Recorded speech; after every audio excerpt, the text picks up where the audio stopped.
Assalamualaikum warahmatullahi wabarakatuh. Waalaikumsalam warahmatullahi wabarakatuh. Derek tanget Gus, jenengan wau nerangaken surat Anas. Sing kula tangetaken kenging napa ten surat Anas niku kok Tuhannya manusia. Kok bukan Tuhannya malaikat? Nggih, kok boten seluruh makhluk. Sampun. Yang kedua kula tanget kenging napa ten surat Al-Adab niku kok dikengken bertasbih di waktu pagi dan petang. Nggih pun, matur nuwun. Wassalamualaikum warahmatullahi wabarakatuh. Waalaikumsalam warahmatullahi wabarakatuh. Mengapa dalam surat An-Nas itu dikatakan Tuhannya manusia, kok bukan Tuhannya makhluk, malaikat, terus siapa? Iblis lah ngono atau nafsu. Kul katakan Muhammad, a'udzu birabbin nas, nyuwun pertolongan kau terhadap Tuhannya manusia. Mengapa tidak selain manusia dicantumkan di situ? Ini khusus loh ya, sebagai penutup daripada Al-Quran beberapa surat yang jumlahnya 114 penutup. Karena apa? Karena di dalam diri manusia itu ada sang penyesat yang disebut nafsu. Sehingga mengapa itu kok dikhususkan Tuhan manusia? Mengapa? Kok gak? Padahal Allah itu ya Tuhane semua makhluk. Karena ini momen yang paling penting khusus untuk manusia. Mengapa? Apa asbabun nuzulnya? Apa sebabnya surat ini, ayat ini diturunkan? Karena pada waktu itu ya gak biyen tok, sekarang kondisi ruhania kita itu di dalam belenggunya hawa nafsu. Dalam belenggunya hawa nafsu. Secara khusus loh Pak. Kalau secara umum iku ya Tuhane makhluk kabeh.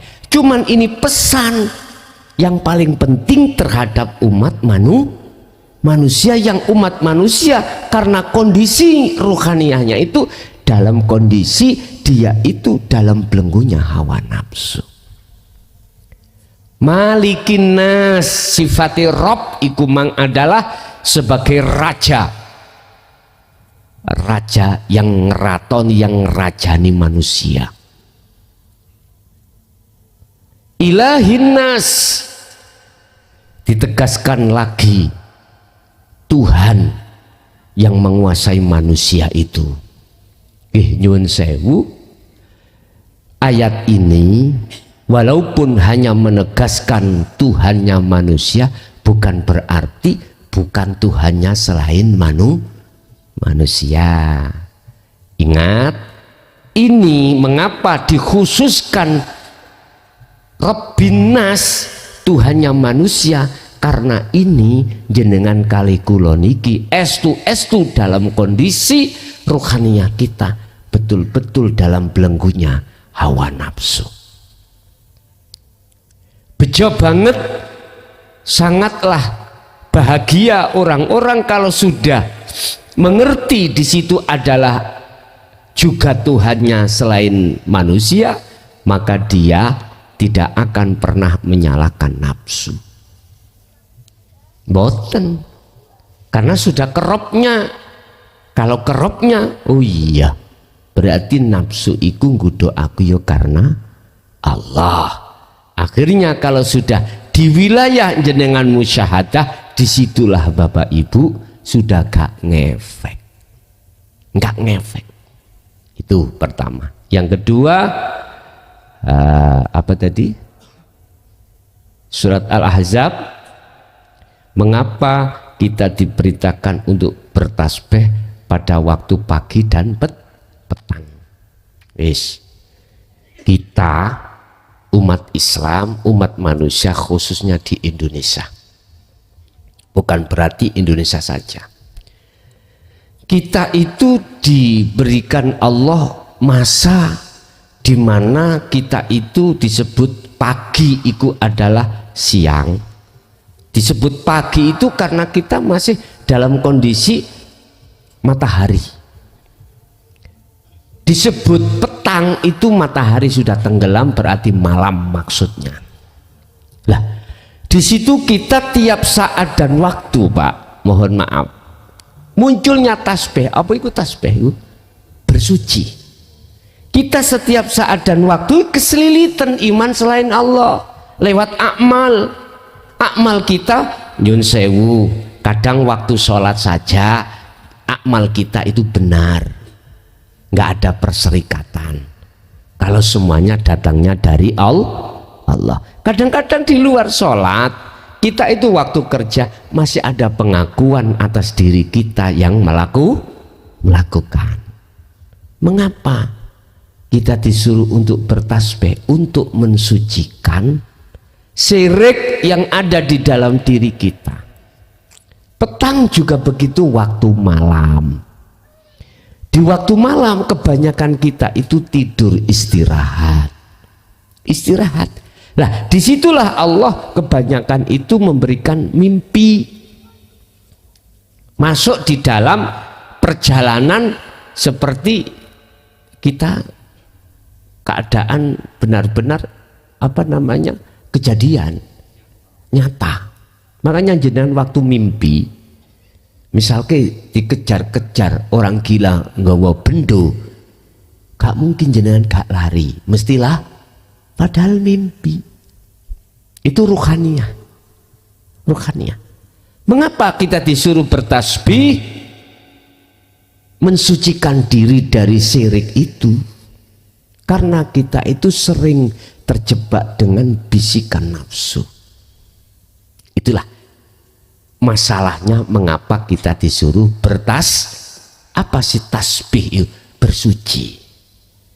Artinya bersuci,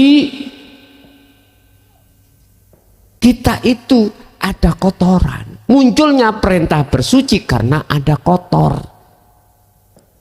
Yun sewu. Jangan diperintahkan orang tua dulu waktu kecil, sapenono mai, perintahnya poni itu sebab kotor. Kok gak kotor? Gak mungkin muncul sebab perintah untuk membersihkan.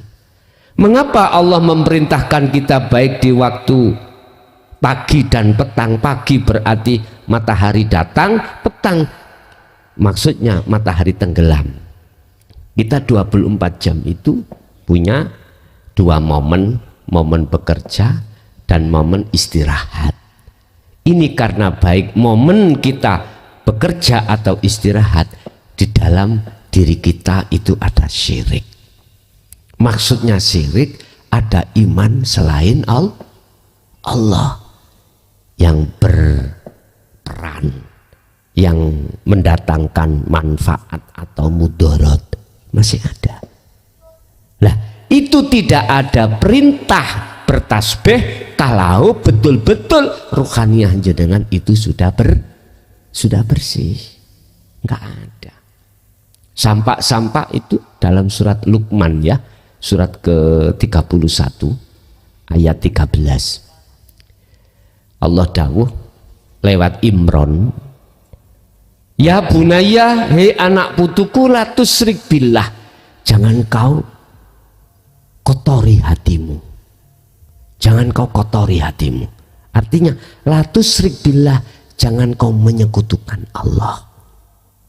Bahasa menyekutukan, saya beriman, saya iman kalau sing ngaji ku aku, berarti aku iki syirik sudah. Berarti ilmu yang timbul dalam diri saya berhubung kecampuran syirik, aku yakin tidak akan manfaat. Nggak akan manfaat. Jangan itu kau lakukan. Sebab jikalau kau lakukan, inna sirka, jikalau itu kau lakukan ikulah zulmun azim, akan membuat hatimu gelap pada Allah. Otomatis nggak ada dalam hatiku keyakinan semuanya yang menyampaikan Allah, nggak ada. Mesti tak aku nih ya sing nyampekno aku, berarti sing aweh petunjuk ya aku, sing memberikan hidayah terhadapmu ya aku. Iki padahal bagaimana ayat tadi yang kukatakan di depan tadi, innaka, sesungguhnya kau Muhammad ikulah tahdi man ahbabta. Iki Rasulullah tingkatannya muklason iku hari apa? Rasulullah sendiri loh disuruh berkata seperti itu. Rasulullah sendiri tidak pernah mengakui. Kita masih jadi kiai langgaran titik, waduh, wis mentang-mentang nek gak madhabku gak sah, waduh, ya Allah ya Karim. Kita sih ngalim ilmu syariat wis, ya Allah, pengikuti jutaan, berani Pak ngaku-ngaku. Wong Rasulullah kawani. Walakin Allah yahdi mayyasa, jelas ini Pak. Sebab huwa a'lamu, utawi Allah iku a'lamu, luweh ngerti bil muhtadin, siapa di antara Anda yang mendengarkan yang mau menerima hidayah ini. Siapa? Allah luweh ngerti. Wa huwa a'lamu bil muhtadin. Dan Allah itu ya lebih mengerti siapa di antara kita yang mau menerima hidayah. Dialah tadi yang saya katakan, merekalah yang hatinya sudah beriman bahwasanya sekecil dan sebesar apapun persoalan yang datang itu semata-mata datangnya dari Allah. Di situ. Jadi mengapa kita diperintahkan bertasbih, bersuci? Karena kondisi rumah kita kotor, rumah ruhaniyah kita kotor. Kotorannya berbentuk apa? Syirik itu tadi, menyekutukan Allah terhadap yang lain, mengadakan selain Allah di dalam hatimu.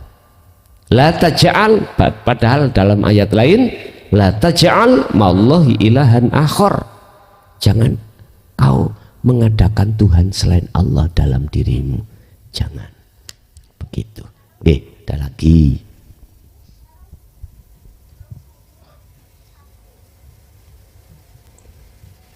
Assalamualaikum warahmatullahi wabarakatuh. Ini Gus, dalam Al-Quran yang 114 ayat ya, ada satu surat yang surat At-Taubah ya, kok mengatakan di sini pemutusan hubungan dari Allah dan Rasulnya dan orang-orang musyrik yang kamu mengadakan perjanjian dengan mereka. Maksudnya itu gimana Gus? Mohon penjelasannya secara hakikat. Assalamualaikum warahmatullahi wabarakatuh. Waalaikumsalam warahmatullahi wabarakatuh. Allah memutuskan hubungannya dan Rasul pun juga begitu. Karena apa? Karena dia itu sudah dikasih petunjuk, sudah diberikan wejangan, tapi tetap dia layu minun, gak percaya, menentang, malahan menghujat, mencaci, bahkan mengatakan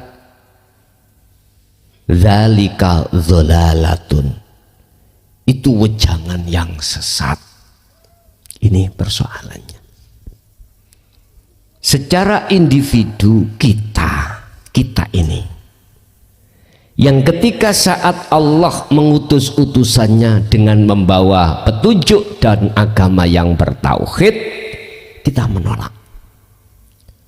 Huwaladzi arsala rasulahu bil huda wa dinil haq. Ini Ini tidak 1-2 kali. Sehingga mengapa di dalam surat At-Taubah itu tidak dicantumkan bismillah. Lah ngerti nggih? Jadi enggak berguna. Ar-Rahman Ar-Rahim khususnya terhadap mereka. Kau harus bertobat. Mengapa di situ disebut surat At-Taubah? Harapan Rasulullah iku jenengan kali kula iki supaya lekas kembali pada Allah. Lekas kembali. Karena sampai diputuskan hubungan ini kan saking nemeni. Suami dan istri, perbuatan yang paling dibenci Allah tapi halal adalah bercerai. Kalau terjadi iki cara orang ibarat itu mikul sing wis gak kuat iki lho Pak. Wis nyerah digelendangno. Ya tak? Apa persoalannya? Ini kan ayat jenengan sing sampai no kan laksana orang bercerai toh. Sebab apa kok bercerai? Saking nemene. Wis gak mampu lah. Cara bahasa Rasulullah, wis aku judek gitu. Ngerasakno dirimu wis judek. Dikum gak teles, dipe garing. Innalladzina kafaru sawa'un 'alaihim a'anzartahum am lam tundirhum la yu'minun. Khatamallahu 'ala qulubihim wa 'ala sam'ihim wa 'ala absarihim ghishawatu wa lahum 'adzab. Lagi awalnya itu kau saya kasih peringatan atau tidak, tetap la yu'minun, tidak percaya. Sesungguhnya orang-orang yang ingkar ketika saat dikasih petunjuk atau dikasihkan peringatan, tetap atau tidak tetap dia itu tidak percaya. Akhirnya apa? Khotam, ngunci. Khotama ngunci sapa Allahu Allah. Khotamallahu terhadap apa? Ala qulubihim, terhadap hati mereka. Berarti dikunci wis. Iku mau dipegat wis. Dikunci dari hidayah. Disitulah Pak. Kita umat manusia ada kelompok wa minhum man haqqat minadz-dhalalah. Bersikukuh dia itu percaya mengikuti hawa nafsu. Bersikukuh. Berarti mereka yang tidak mau menerima hidayah ini.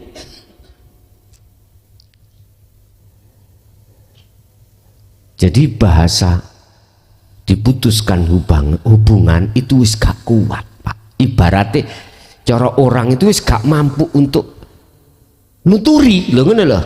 Wis udah cara ati nemen atosi. Makanya dalam surat Taubah tadi ditegaskankah ayat berapa itu ya? Jenengan dawuh walau Allah dan Rasulnya memutus hubungannya itu. Makanya disebut surat At-Taubah di situ. Tinggal kita itu mau bertobat apa ndak. Ngoten. Jadi sing dimaksud apa namanya putus hubungan itu dikarenakan kita tidak mengindahkan dinul haq. Ini Pak maksudnya. Nggih, ada lagi.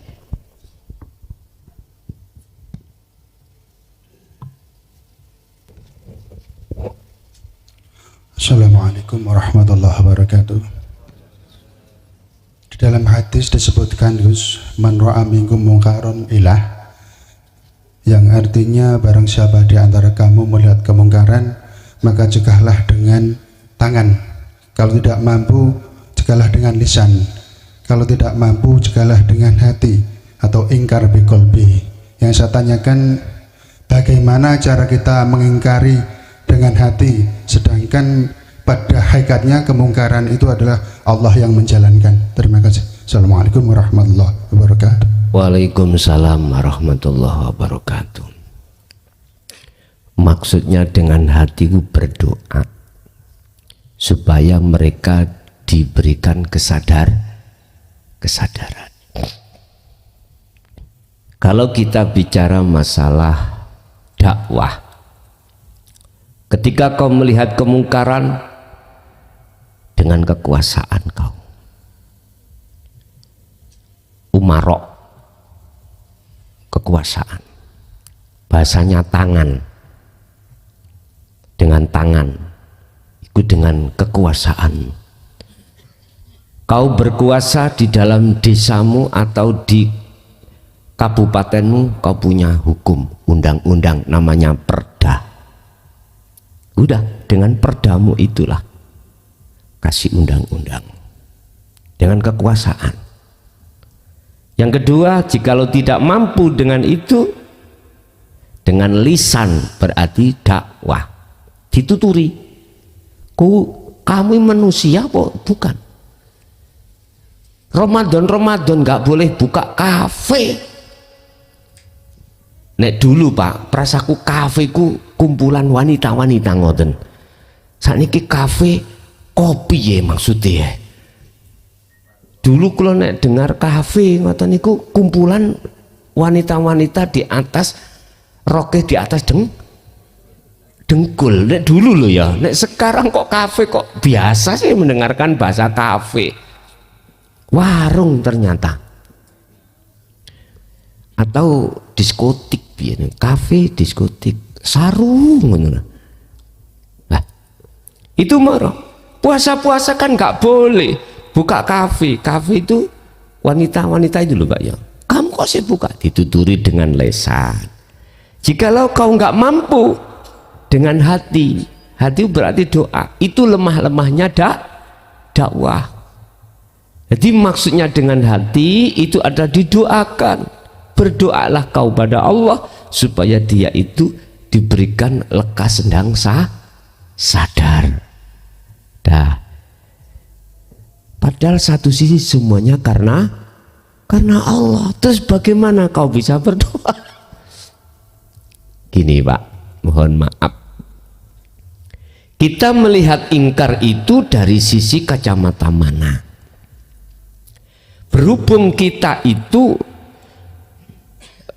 temanya ngaji kita itu dari sisi tauhid, dari sisi hakikat, berarti keingkaran yang dimaksud di situ adalah perbuatan rohania kita. Ingat, husnul a'mal nataiju husnil ahwal min qalbin zahidin au min qalbin salimin. Min qalbin salim. Dikatakan laku jasmaniyah itu bagus di mata Allah, itu manakala buah yang muncul ahwal keadaan ruhaniyahmu itu duduk di tajalli. Ini mingkol bin zahidin, dari hati yang betul-betul fokus terhadap Allahnya yang berperan, berarti imannya hanya pada Allah. Tapi ingat juga, ada amaliyah ini di mata Allah bukan disebut husnil, bagus, tapi elek, sayyi'ah, jelek. Sebab apa? Muncul keadaan hati kita jelek di mata Allah. Dikatakan jelek karena beriman selain Allah. Itu yang dikatakan mingkol bin rohibin, hati yang condong terhadap makhluk. Nyun sewu Pak, semua kita sebelum bingung, sebelum gak bingung itu awalnya bingung. Sebelum kita itu ketemu kenal Allah sesungguhnya itu ya gak kenal, bingung. Jangankan kita, Nabi Ibrahim, nenek moyangnya Rasulullah Muhammad, ya pernah bingung. Matahari dikira Tuhan, waktu bersinar. Boso tenggelam, oh bukan. Muncullah bintang, muncullah rembulan, dikira Tuhan. Ketika tenggelam nggak muncul, bukan. Akhirnya letak dia nggak bingungnya. Surat Al-An'am 79. Inni wajjahtu wajhiya lilladzi fataras samawati wal arda hanifan wa ma ana minal musyrikin. Aku sudah tidak termasuk orang yang menyekutukan Allah. Sebab apa? Ini wajah tu rohku iku betul-betul menghadap wajhiya robitoh, madep pada Allah, bukan pada makhluk. Mohon maaf, kita bisa sampai robitoh pada Allah itu bingung dulu, Pak. Robitoh dulu pada makhluk guru, lah kan nggih? Makhluk. Akhirnya foto-foto dicendel di bali rumah kita. Nggak cukup itu ditempel di sembayangan. Nggak cukup di pawon. Ben kelingan guru terus. Nek kelingan guru berarti kelingan wejangane. Wejangane guru ya apa? Jangan lupa zikirmu pada Allah. Jadi di depan musola imam ada gambar guru. Ilingo aku. Hadapkanlah wajahku terhadap wajahmu. Allahu Akbar.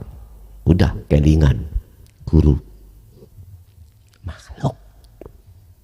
Gitu? Bingung sampean. Kebingungan itu berapa puluh tahun jenengan. Gak wusul-wusul. Karena kita itu memang prosesnya seperti itu. Makanya menurut saya sekarang pindahan wajah gurumu gantiin wajah Gusti. Sebab Quran ini wajah tu wajia, bukan wajah ustadi, bukan. Paham ya? Nek sampai terus wajah ustadi kita masing-masing, yes, muter-muter terus sampean. Nggak bisa ke makom musyahadah. Ini Quran juga. Sifatnya wajhiyah, wajah Allah, yaitu hidup lilladzi fataras samawati wal ard. Hidup itu Allah itu yang menguasai jagat langit, jagat bumi, yang menggerakkan jasmani rohanimu. Hanifan olehmu madep sing tenan, jangan tolah-toleh. Artinya jangan jenengan iki delok liyane, tahu liyane lainnya. Jadi yang tadinya kita itu beriman bisanya sampai pada Allah karena petunjuk guru. Karena guru wis ilang ono gurumu makhluk iki ning atimu. Ilang ono. Secara hakikat ilang ono. Wis. Nek jenengan purun ngilangi yaitu hanifan. Kalau sudah hanifan ayatnya wa ma'ana, dan saya tidak termasuk minal musyrikin, golongan orang yang menyekutukan Allah. Ayat ini satu paralel dengan ayat yang tadi saya katakan innaka la tahdi Muhammad, sesungguhnya kau itu tidak bisa memberikan petunjuk. Artinya apa, Pak? Kita akan tidak mendewakan selain Allah manakala sudah di wilayah ini wajah tuas, iya, artinya sudah di wilayah hakikat makrifat, sudah di tauhid la ilaha illa anta wa ana, baru tidak akan memuja selain Allah. Tapi kalau kita belum di wilayah itu, masih la ilaha illallah dan huwa, mohon maaf sekali lagi, hati kita masih ditengarai, masih menyekutukan Allah, syirik khafi masih melekat. Ingat, syarat untuk bisa bertemu Allah la tusyrik billah, kita tidak boleh menyekutukan Allah dengan yang lain, sekalipun Rasulullah, nggak boleh. Kan ada dua syarat, Pak, kita itu bisa bertemu Allah. Falyamal amalan saleh, berarti jenengan itu harus berkholwat, wala yusrik bi ibadati rabbih ahada. Nggak boleh menyekutukan Allah selain Allah pada selain Allah ketika saat kita itu kholwat atau suluk atau ngibadah, nggak boleh.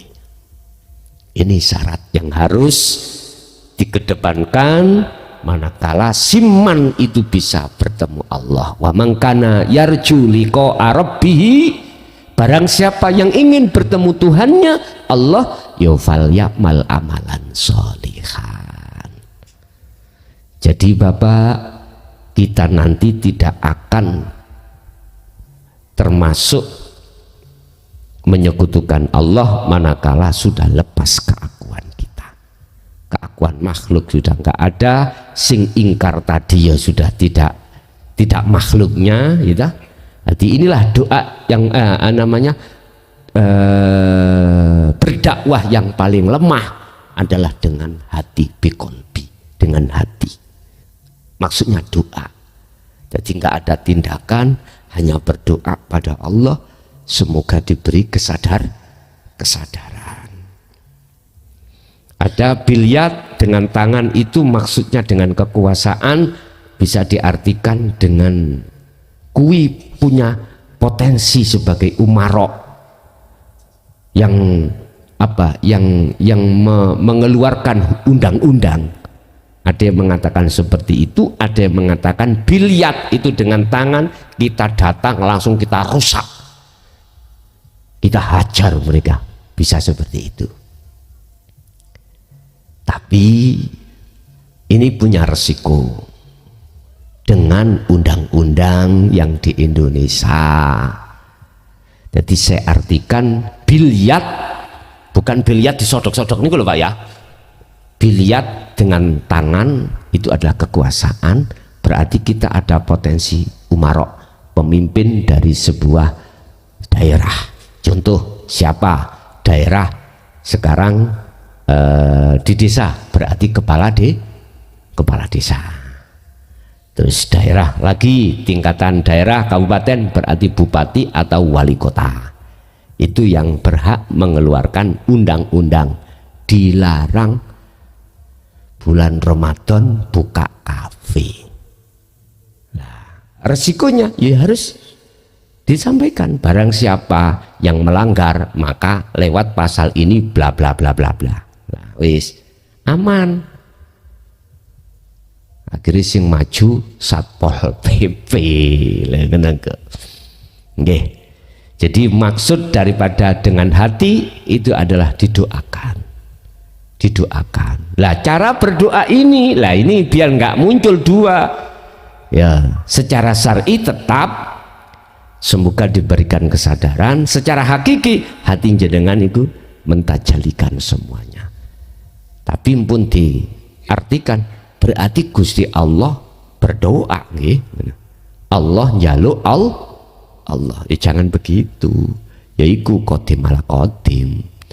Pengertian sing ndonga lan sing dijaluk satu pelaku. Ya apa artinya? Wis gak iso ngomong. Cuman hanya bisa berkata itulah jaiznya Allah. Nggih, ada lagi?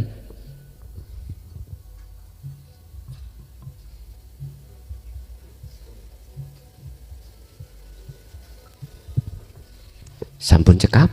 Kula Gus. Monggo. Assalamualaikum warahmatullahi wabarakatuh. Di depan tadi dibahas tentang beberapa sifat, yaitu basirah dan basariyah dan basirah. Dan yang sifat basariyah memunculkan nafsu nafsiyah dan amarah, sedangkan basirah memunculkan nafsu lawamah dan mutmainah. Yang saya tanyakan, keempat nafsu ini apakah jumlahnya 4 begitu, ataukah ini sebuah energi yang kualitasnya itu tergantung seberapa dekat rohani kita kepada Allah, atau apa seperti itu Gus.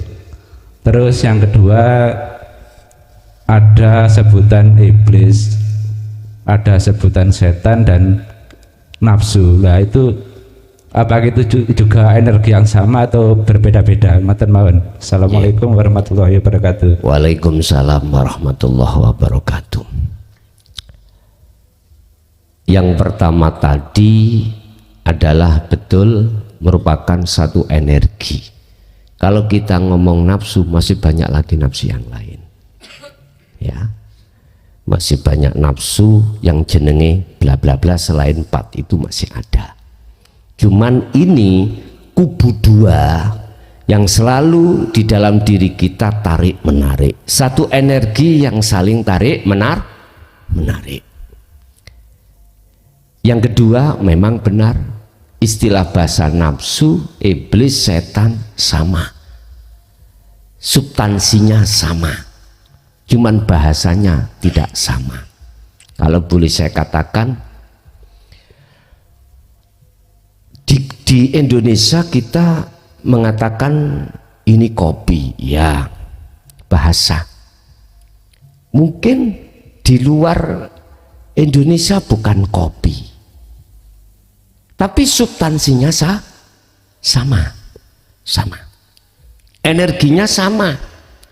Kalau kopi itu rasanya pahit, ya, berhubung dikasih gula jadinya legi pahit. Mungkin kalau di bahasa Belanda sana bukan kopi, mungkin namanya loh ya, tapi maksudnya sama dengan apa, basariyah dan basiroh. Cuman kita membahas tentang substansi. Apa substansi? Tujuan. Maksudnya apa basariyah dan basiroh itu beda-beda. Makanya jenengan tadi lebih sederhana mengartikan energi. Saya lebih suka energi. 2 energi itu di dalam diri kita, satu negatif, satu positif. Nah, itu tiap saat dan waktu tarik menarik. Kita ketika saat mengisi masa demi masa, waktu demi waktu ini, lebih dimenangkan mana? Apakah basariyah, apakah basiroh? Ini kita masing-masing mungkin tidak sama. Mungkin saya dominan basariyah, jenengan basiroh. Sama si A, si B, si C. Tapi intinya semuanya itu, mohon maaf, substansinya sama. Kalau basariyah menarik supaya hati kita lalai pada Allah, kalau sing basirah supaya kita selalu ingat pada Allah. Yang kedua tadi juga begitu, disebut nafsu, disebut iblis, disebut setan, substansi dan tujuannya itu intinya adalah sama. Apa? Itu tadi, menjadikan kita itu selalu lalai pada Allah. Injih. Ada lagi.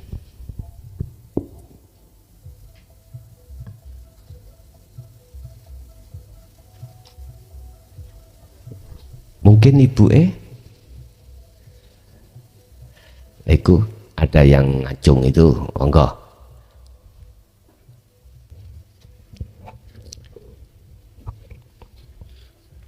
Assalamualaikum warahmatullahi wabarakatuh. Waalaikumsalam warahmatullahi wabarakatuh. Derek pirsa Gus, panjenengan wau dawuh puji kodim ala kodim.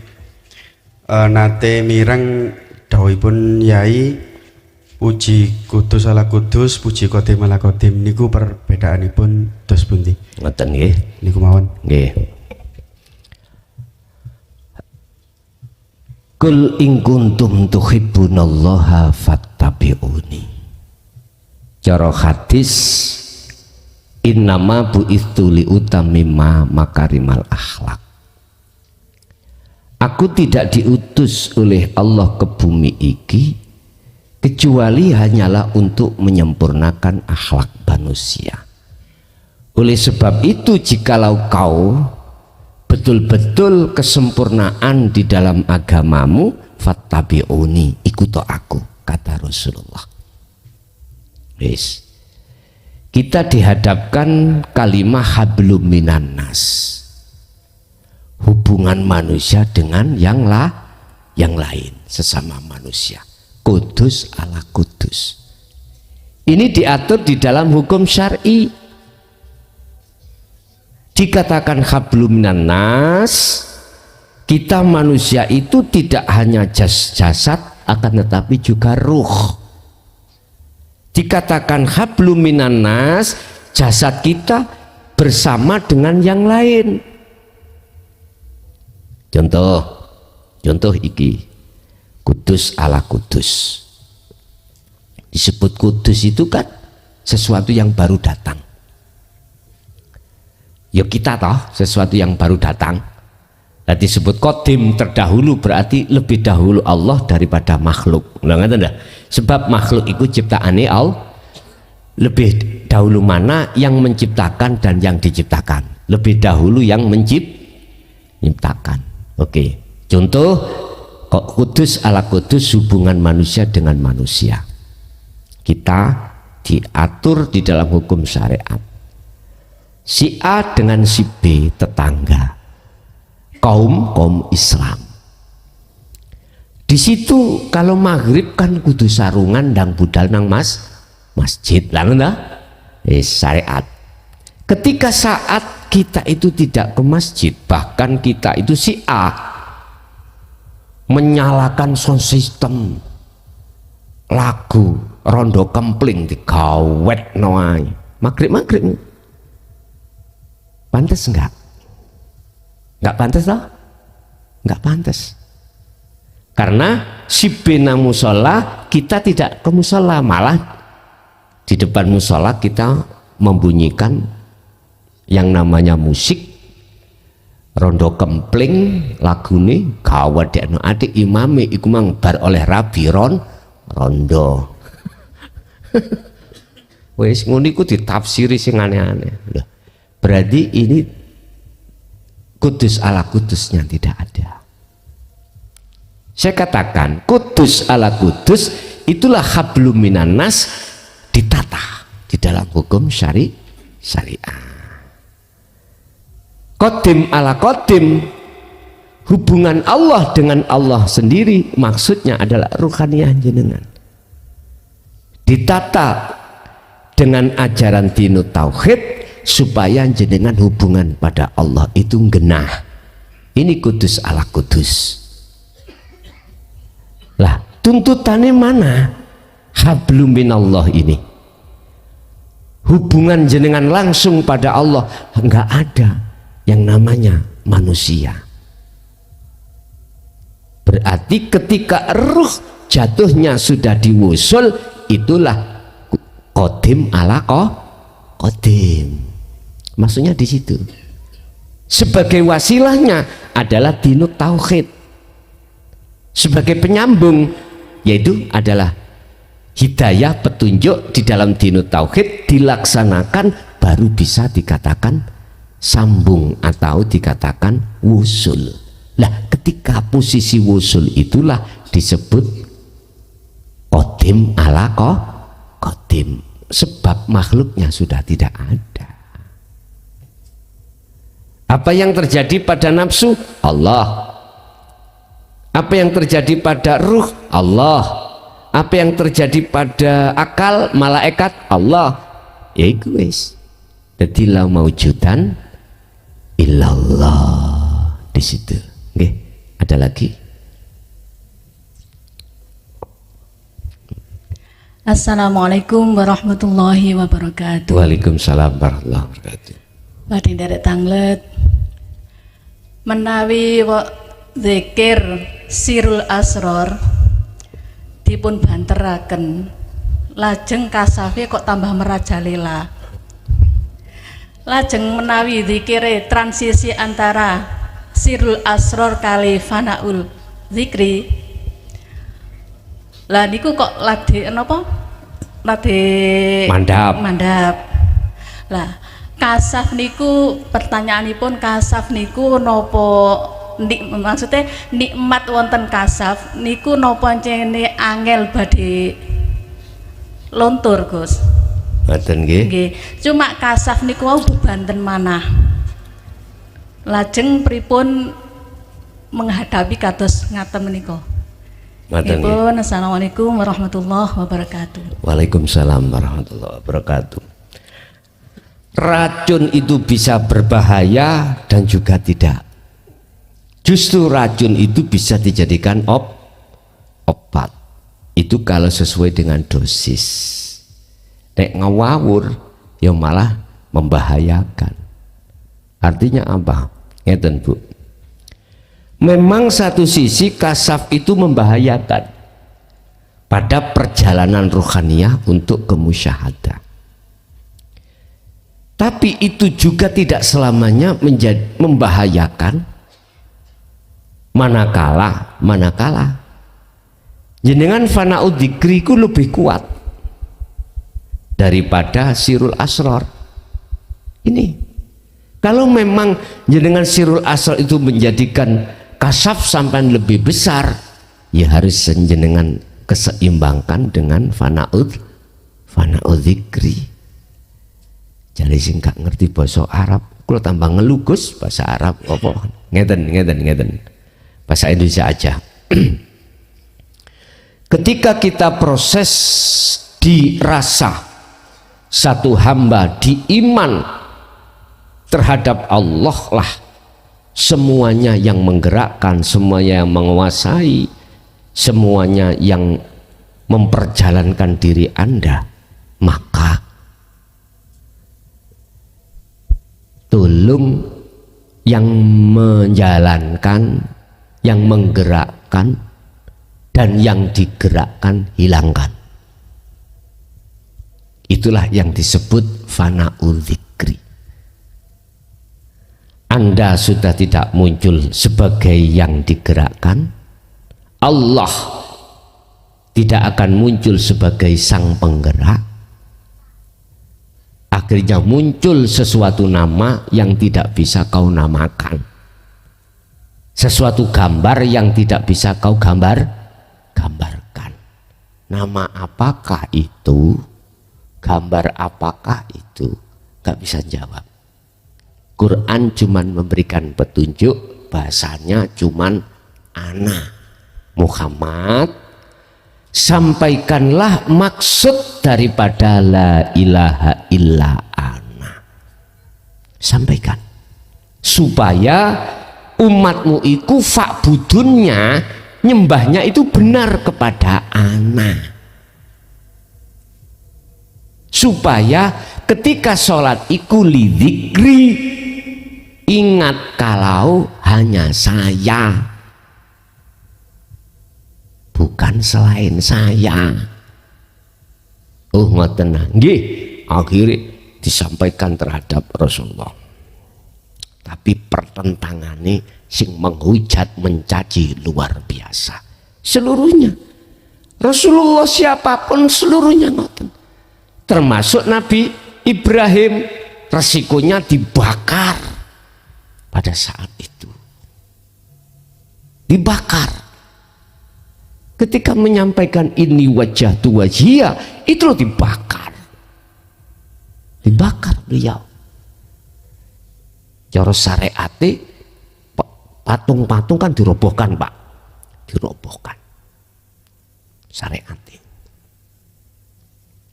Cara saya itu jangan kau puja makhluk sekalipun gurumu, sekalipun Rasulullah Muhammad. Loh, ya ini resikonya luar biasa. Karena semuanya itu dipuja manusia. Sudah saya sampaikan. Berbagai ayat sudah dikatakan tentang petunjuk, tentang syafaat. Ayo syafaat, surat Al-Ahzab. Surat Az-Zumar. Kul katakan Muhammad. Lillahi iku tetep kedue apa asyafaatu syafaat. Berarti yang memiliki syafaat dan memiliki syafaat, yang memberikan syafaat cuman Allah. Satu sisi kan kita dicekoi, sok kui kita diberi syafaat Rasulullah. Nah gitu dah. Oleh karena iman kita masih jatuhnya di syariat, memang gitu siapapun menuduh makhluk yang bisa memberikan pertolongan. Padahal pertolongan itu hanya satu datangnya dari, berhubung hanya karena Rasulullah diizini oleh Allah sebagai lintasan syafaat terhadap umatlah akhirnya jatuhnya iman kita menuduh bahwasanya yang memberikan syafaat itu Rasulullah. Ayo, si gegeran apa gak nih? Atine Anda tidak akan geger hati sampean kalau melihat Allahnya. Al-Ahzab Pak menjelaskan tentang asy-syafa'ah. Rasulullah yang diperintahkan untuk menyampaikan bahwasanya syafaat itu milik Allah, milik Allah. Mengapa terus kita merubah?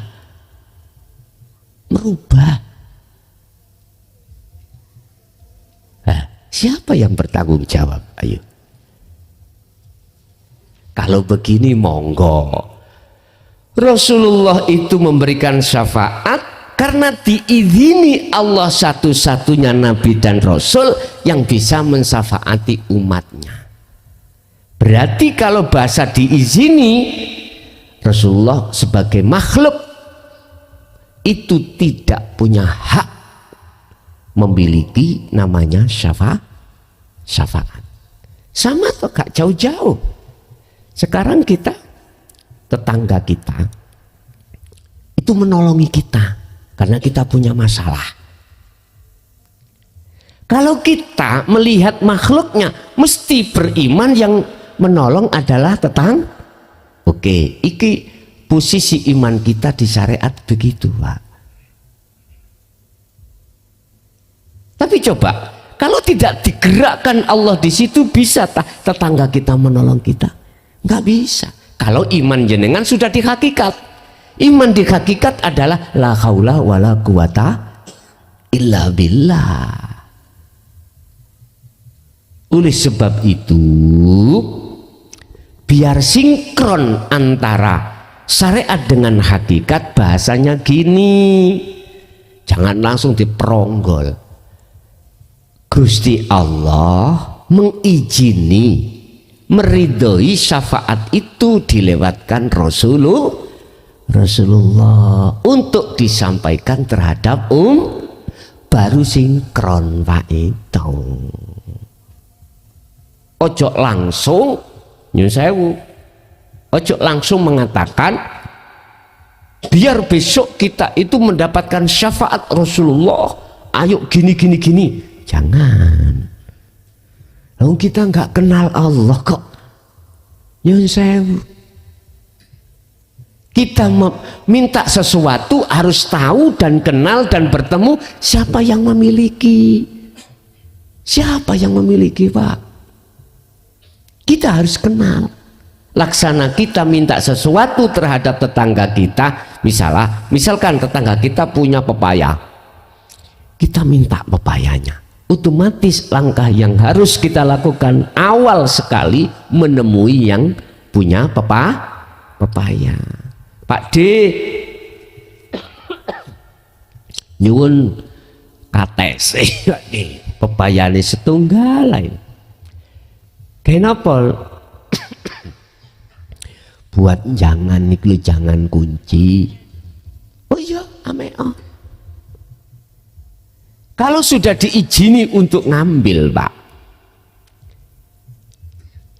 ningati grundel badan, mboten enten. Baik hati kita yang meminta dengan Allah nggak ada grundelan. CC lain kalau kita itu langsung ngambil, nggak, langkah pertama tidak kita lakukan untuk menemui yang punya bagaimana? Jelas gerundel, bahasanya adalah haram, mangannya yang nggak penak, singit-singitan, Pak. Ngambilnya juga kita singit-singitan. Apa sih singit-singitan itu? Sembunyi-sembunyi. Makannya kita juga sembunyi-sembunyi biar nggak ada alat bukti. Seperti kita punya kucing loh Pak. Coba kucing makan ikan, kita kasih dengan dia nyolong sendiri gimana? Si kucing sendiri loh makannya kalau nyolong, ya gak nyaman loh kucingnya. Lo nggih, gak nyaman. Takut ketahuan jenengan sampean gemplang ambek sandal. Tapi kalau kucing sampean kasih langsung, makanya anteng, gak takut. Begitu. Mosok kalah ambek kucing. Jadi gitulah Pak ya. Kita itu harus langkah pertama harus menemui yang berhak dulu, yaitu Allah Subhanahu wa taala. Setelah itu udah proses berikutnya sudah enak. Jadi Bu, kalau kasaf itu ditengarai, jenengan tengarai, gandoli jenengan kemusyahadah, langsung saja fana'udz dzikri. Memang netralisi kasaf dan muhadharah itu di situ Bu. Fana'udz dzikri itu langsung muncul dalam diri jenengan keakuannya Allah. Jadi maksud fana'udz dzikri itu kefanaan atas kedirian sampean yang berzikir, yang nyapo-nyapo makhluk itu sudah. Nggih. Onten melih ada lagi?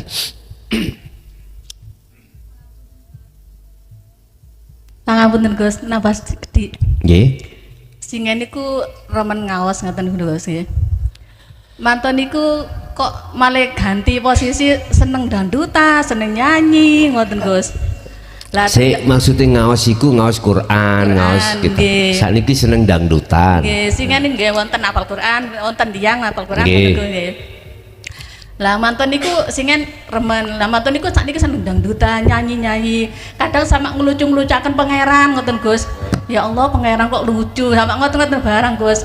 Ningali tiyang joget, kadang wonten dangdutane, ngoten nikmat wonten mriku. Terus akhirnya kadang teranu mas jenenge terbesit morong ngelucu-ngelucaken Gusti Allah, ya Allah, pangeran ku lucu. Lek napa? Yang menghibur hambane kok iso ae. Sama ngoten Gus, kadang guyu-guyu dhewe ngoten Nggih. Gus. Lajeng pripun ngoten niku Gus? Nggih. Pangapunten. Proses si A dan si B Allah memproses juga nggak sama, itu urusan Allah. Kita nggak punya hak untuk mengomentari salah atau benar. Anggene Allah memproses. Adanya Allah memproses pada hambanya. Kadang kita diproses seperti itu sudah baik miturut Allah. Tapi di mata manusia yang lain belum sampai di situ, mungkin jenengan dikatakan mudun imani. Biyen senengane Quran saiki dangdutan.